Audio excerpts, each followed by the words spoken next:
mean, as you can see, this is unprecedented. This has never happened in Dubai to this extent. We had around 4 inches of rain in around 12 hours. That is as much as Dubai basically receives in a year. We have seen roads completely flooded, people trapped in their homes, unable to leave, and of course infrastructure incapable of handling this type of waterfall. And of course the airport has been dramatically impacted. We've seen images of aircraft unable to take off and land effectively. We spoke to one woman that was basically dropped off on the side of this highway with her 6-year-old daughter, unable to get to the hotel. She had bags. She basically had to go through this flood water to find refuge. She said that her flight was not only delayed but also had to go circles until they eventually were diverted to Abu Dhabi, which is around an hour from here. Then impossible to come to Dubai.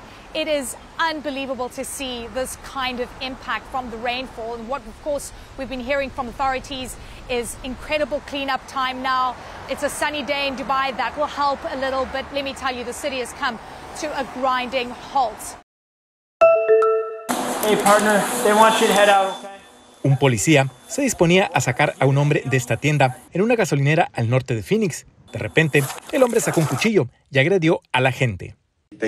Salvaron la vida de nuestro oficial esa noche y no se puede exagerar el compromiso de ellos para detener a este hombre. Se refiere al guardia de seguridad y a un empleado de la tienda, quienes inmediatamente después de la violenta agresión contra la gente inmovilizaron al sospechoso. Es admirable ver lo que hicieron estas personas porque arriesgaron su propia vida para salvarla de un policía, porque definitivamente el agresor, cuando el policía estaba en el suelo, él iba a seguir agrediéndolo. Pocos días antes de ese incidente, otro agente fue recibido a balazos mientras intentaba evitar un asalto en este estacionamiento. 3 sospechosos fueron detenidos. En estos 2 incidentes no tuvimos la capacidad de protegernos ni devolver la fuerza, porque nuestros oficiales fueron agredidos inmediatamente. Eso es lo que estamos destacando aquí, la violencia llegó rápido. El Departamento de Policía se encuentra analizando los videos de las agresiones en contra de los agentes para determinar qué lección se puede aprender y así estar mejor prevenidos. O sea, es delicado, sí, porque si a los policías los agredieron, entonces todos somos vulnerables para que pasemos por un crimen como les pasó a ellos. Hay que tener mucha precaución cuando tú mires personas así. El agente que fue acuchillado y el que fue baleado continúan recuperándose satisfactoriamente. La Cámara de Representantes de Estados Unidos, controlada por los republicanos, envió este martes al Senado, de mayoría demócrata, sus cargos de juicio político contra el principal funcionario de seguridad fronteriza del presidente Joe Biden, Alejandro Mayorkas. Se espera que el Senado deje de lado rápidamente el asunto. Listos para presentar los artículos de juicio político referidos por la Cámara de Representantes contra Alejandro Mayorkas. Los cargos son violación de la confianza pública y negativa sistemática y deliberada a cumplir con la ley al no manejar adecuadamente la situación en la frontera entre Estados Unidos y México. La catástrofe de Biden en la frontera se mantiene como la prioridad número 1 para los republicanos de la Cámara. Si al senador Schumer le importa el sufrimiento de los estadounidenses y el desastre que Mayorkas hizo en la frontera, él hará un juicio completo y público. El secretario del Departamento de Seguridad Nacional, Alejandro Mayorkas, defendió esta mañana su gestión durante una audiencia sobre los fondos para proteger la frontera. En los últimos 11 meses regresamos más de 630,000 individuos que no tenían una base legal para estar en el país, más que en cualquier año desde 2013. El líder de la mayoría en el Senado, el demócrata Chuck Schumer, dijo que el juicio político nunca debe utilizarse para resolver un desacuerdo político y que esto sienta un precedente horrible para el Congreso.